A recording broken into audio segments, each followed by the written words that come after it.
Allô, allô? J'espère que le confinement se passe bien pour tout le monde. J'espère que vous vous lavez les mains et que votre grand-mère fait pas son social au marché public. C'est non. Tant qu'à être obligatoirement pogné chez nous, je me suis dit qu'on pourrait peut-être aujourd'hui parler d'un film qui s'appelle La Plateforme, un film originaire de Netflix, vu que ça parle de monde qui sont confinés dans des cellules. En gros, le film se passe dans une genre de prison verticale où est-ce que les prisonniers sont nourris une fois par jour par une plateforme remplie de bouffe qui descend graduellement, puis elle s'arrête temporairement pour chacune des cellules pour que le monde ait le temps de manger. Et donc, à la fin de sa run, la plateforme remonte en haut, puis elle redescend le lendemain pour renourrir le monde. Ça devrait normalement être un système fonctionnel si les gens respectaient leur portion, sauf que tout le monde en haut mange comme des gros cochons, puis ceux qui sont en bas, ils ont plus rien, puis ils meurent de faim. Et donc, à chaque mois, les prisonniers se réveillent dans un nouvel étage, et donc ils pourraient tout aussi bien être en bas et mourir de faim, ou être en haut puis avoir toute la bouffe. J'ai trouvé que La Plateforme, c'est un film intéressant au niveau du concept, malgré que la prémisse, pour moi, est un petit peu cliché. C'est encore une affaire de classe post-apocalyptique métaphorique, comme qu'on l'a déjà vu avec des films comme Snowpiercer ou Us. Déjà là, on dirait qu'on a vu le film avant même de l'avoir vu. On sait exactement où est-ce que ça s'en va. Néanmoins, je trouve que le film a trouvé un moyen d'être semi-original dans son exécution. Ça aurait pu être encore pire et encore plus cliché. Je pense que la grande différence avec les autres films du genre, c'est que cette fois-ci, les prisonniers changent constamment de niveau. Et donc la métaphore ici est un peu plus de montrer que si on se réveille du jour au lendemain dans un pays où est-ce qu'il manque crucialement de nourriture, on ferait probablement plus attention pour être équitable. L'affaire, c'est que la métaphore est comme trop évidente. À un moment donné, il y a un personnage qui dit littéralement Si todo el mundo comiera solo lo que necesita, la comida llegaría al nivel más bajo. Clin d'œil, comprenez-vous la métaphore sociale? Quand la thématique est évidente au point où ça nous sort complètement de l'histoire pour nous lancer une morale en plein visage, ça me sort un peu du film. Les personnages sont quand même intéressants, on en rencontre plusieurs tout au long du film, puis ils ont tous leurs différents codes moraux qui sont légitimes et assez nuancés. El hambre desata la locura. Y en esos casos es mejor comer que ser comido. Malheureusement, mis à part les 3-4 personnages importants, tous les autres sont juste vraiment des clichés évidents qui servent, encore une fois, juste à lancer un message social un peu raté. Par exemple, la première fois où on voit un personnage noir, il demande de l'aide à des gens d'en haut, puis les gens d'en haut commencent à lui lancer des calls racistes puis à lui chier sur la tête, littéralement. C'est probablement la pire scène du film, c'est horrible et on le voit venir vraiment d'avance. Sinon, pour finir avec les quelques points positifs que j'ai, je trouve que le visuel était pas si mal. On se sent quelque peu claustrophobe, donc plus un pour ça. Aussi la violence puis les effets visuels étaient quand même bien faits. Ça se voit qu'ils ont beaucoup misé sur l'esthétique du film. Mais à part de ça, j'ai vraiment pas aimé grand chose du film. C'est surtout au niveau du scénario que tout commence à dérailler. Il y a vraiment beaucoup de choses qui font pas de sens puis qui m'ont buggé. Premièrement, je trouve qu'il manque un peu d'explication sur l'espèce de prison. Je pense que c'est bien de garder un sens de mystère dans un film, sauf que là, j'ai de la misère à comprendre la logique de l'endroit.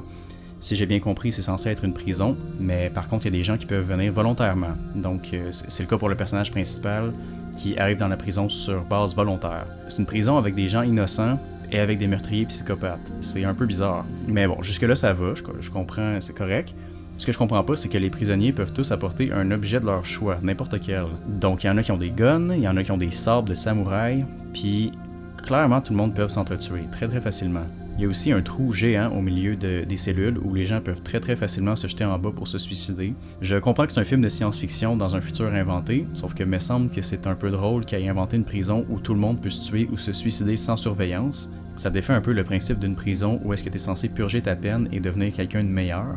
Je comprends pas tellement non plus l'emphase sur les dirigeants qui sont complètement en haut de la prison. Ça arrive souvent où est-ce qu'on coupe à des scènes où il y a un chef qui regarde du monde cuisiner, puis il est vraiment sévère. Genre à un moment donné, il chiale parce qu'il y a un cheveu dans une soupe, puis ça revient comme plus jamais, puis on revoit plus les cuisiniers pour les 45 dernières minutes. Donc je suis pas sûr de comprendre c'était quoi l'intention ou le symbolisme derrière ça. C'est peut-être juste pour montrer de façon caricaturale que les gens d'en haut ont leurs petits caprices inutiles. Si c'est ça, c'est assez boiteux comme métaphore sociale. Une autre chose qui m'a vraiment gossé, c'est qu'il y a un principe dans le fond que si les prisonniers gardent la nourriture avec eux après que la plateforme soit partie, la pièce dans laquelle ils se trouvent devient soit brûlante puis ça les tue, ou glaciale puis ça les tue, aléatoirement.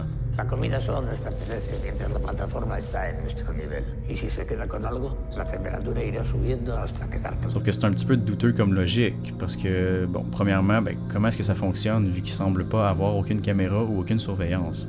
Donc comment est-ce qu'ils font pour savoir que quelqu'un a caché une pomme dans sa poche? Je sais que c'est très futuriste et tout ça, sauf que ça serait assez impressionnant qu'un système automatique détecte des pommes dans ta poche. Aussi, je me demande qu'est-ce que ça fait si t'échappes des miettes ou bien une coupe de gouttes de vin à terre? C'est-tu considéré comme de la nourriture qui doit pas rester? Probablement pas, parce que ça arrive à un moment donné qu'il y a un des personnages qui boit du vin comme un gros porc sale, puis ça tombe un peu à terre. Puis ils se font pas tuer. Sauf que si c'est ça, ben qu'est-ce qui est considéré comme la limite? Est-ce que tu peux volontairement comme faire couler ta bouteille de vin à terre, puis à travers la semaine t'en bois un peu, genre? Peut-être que je pense un peu trop loin, mais je trouve que le concept fait aucun sens quand tu te mets à y réfléchir. Sinon, il y a aussi plusieurs séquences de rêves qui m'ont gossé. Ça, c'est comme la chose qui me frustre dans les films. Je trouve que ça fait amateur, ça fait film étudiant. Comme si quand il manque un peu de tension dans le scénario, ben on va juste ajouter une séquence de rêves. J'ai comme l'impression qu'ils ont été ajoutés dans le film pour que ça soit plus long, parce qu'ils apportent vraiment absolument rien à l'histoire. À un moment donné, le personnage fait un rêve érotique, puis il y a une autre fois où est-ce qu'il rêve qu'il se fait tuer.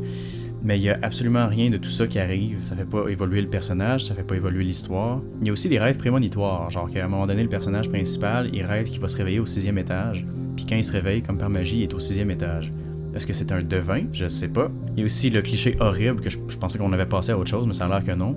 Ou est-ce que des fois, le personnage, on pense qu'il est réveillé, sauf que c'est un double rêve, puis finalement, il se réveille une deuxième fois. J'aimerais ça maintenant entrer dans la section spoilers, parce qu'il y a plein d'affaires qui m'ont gossé, mais qui gâcheraient des punchs assez importants dans le film. Donc si vous voulez pas être spoilé pour la plateforme, vous pouvez skipper autant que je vais indiquer au montage, si je l'oublie pas. Je vais juste y aller comme en énumération rapide, parce que c'est plein de détails fatigants qui méritent pas que je m'éternise dessus. La première chose qui me vient en tête, c'est qu'il y a un des personnages féminins qu'on rencontre qui apparemment se tient sur la plateforme à chaque jour, puis elle descend en bas pour retrouver son enfant qui est dans une des cellules. Fait qu'elle a été séparée de son enfant, puis elle essaie de descendre en bas pour le trouver en quelque part. Premièrement, qu'est-ce qui se passe avec cette fille-là quand elle arrive en bas? Parce que tu sais, une fois qu'elle arrive en bas, j'imagine elle se fait remonter à 110 km/h au sommet. Est-ce qu'elle fait vraiment ça à chaque jour? Puis si vraiment elle descend à chaque jour, je me demande vraiment comment elle a fait pour ne pas trouver son enfant. Parce que je veux dire, elle fait tous les étages, n'est-ce pas? C'est ce qu'on est censé comprendre. L'enfant doit donc être en quelque part là-dedans. Et surtout qu'à la fin, on découvre que l'enfant se trouve au dernier étage complètement, qui est le 333e. Donc si elle l'a pas trouvé ce mois-là, ça veut-tu dire qu'elle se rendait pas au bout complètement? Et si c'est ça, ben qu'est-ce qui faisait en sorte qu'elle n'arrivait pas au bout complètement? Qu'est-ce qui faisait en sorte qu'elle se disait, bon, je pense que j'ai assez cherché, je vais m'arrêter dans cette cellule-là? Comprenez-vous que ça fait aucun sens du tout? Une autre chose vraiment très très stupide et frustrante, la chose qui me le frustrait le plus dans le film, c'est que l'enfant en tant que tel, c'est censé être une grosse surprise. C'est comme le plot twist du film. En gros, le personnage principal se fait dire que la fille qui prétend avoir un enfant est arrivée tout seule à la prison. Et donc, elle a définitivement pas d'enfant, elle est juste folle. Yo seleccioné a esa mujer hace 10 meses y entró aquí sola. No tiene padre, no tiene hijo, y entró en el hoyo sola. Lo ha oído bien, Goren. Completamente. Mais hey, est-ce que vous nous prenez pour des caves? Pour un film qui se veut aussi intelligent et artistique, on dirait que vous avez écrit un scénario pour des enfants qui viennent tout juste d'apprendre à marcher. Est-ce qu'on est censé ne pas se douter que les femmes dans la prison peuvent clairement se faire violer par les malades d'entête qui se trouvent dans les cellules, et donc les femmes peuvent facilement tomber enceintes et accoucher dans la prison? Il n'y a absolument aucune surveillance, donc c'est totalement possible qu'une femme ait eu un enfant dans un endroit confiné. Vous avez jamais écouté Room? Fait que là, à la fin, on découvre qu'il y a bel et bien un enfant. C'est tellement frustrant quand t'as deviné les 15 premières minutes que l'enfant est réel, mais qui continue tout le long à te dire que non, je vous jure, il existe pas, je vous le dis. Comme on le sait qu'il existe. Sinon, la fin du film m'a un peu gossé aussi. Donc à la fin, le personnage principal puis son ami, ils décident de descendre avec la plateforme sur chacun des étages, puis ils obligent le monde à prendre seulement la portion nécessaire pour que tout le monde puisse manger également. Fait que là, ils sont comme les Robins des Bois de la plateforme, puis c'est très très héroïque. Wow. Fait qu'à un moment donné, il arrive à un étage, puis le gars principal, il voit la fille qui a un enfant se faire tuer. Et donc le gars, il a clairement une arme dans les mains, il a comme un poteau en métal, puis on l'a déjà vu qu'il était très très efficace. Pour une raison qui m'échappe, le personnage principal décide de se jeter sur un des agresseurs et de se servir uniquement de ses poings. Et donc, ça finit qu'il se fait péter la gueule solide. Ouch. Mais il est passé où ton bâton en métal pour le fun? Tu sais, celui qui peut tuer tout le monde en un coup? Ça aurait peut-être pu être un petit peu utile. Fait que là, plus tard, le personnage principal arrive enfin au dernier étage où est-ce qu'il trouve l'enfant. Sauf que surprise, la plateforme continue à descendre. Fait que là, il prend l'enfant puis il se met sur la plateforme. Et donc là, on découvre que après le dernier étage, la plateforme continue à descendre dans une espèce d'espace vide. Il y a comme rien du tout, c'est comme le néant. Et la plateforme arrive finalement au fond. Premièrement, à quoi sert cette pièce vide-là? Est-ce qu'il y a une utilité à une longue pièce vide dans le néant? Et une autre chose que je me demande, c'est quand il arrive vraiment au fond, pourquoi est-ce qu'il n'y a aucun cadavre? Ou aucun caca? Ou aucun... Tu sais, il n'y a rien. Il me semble qu'il y a plein de monde qui se suicide à chaque jour, il y a plein de monde qui pitch des affaires dans le fond.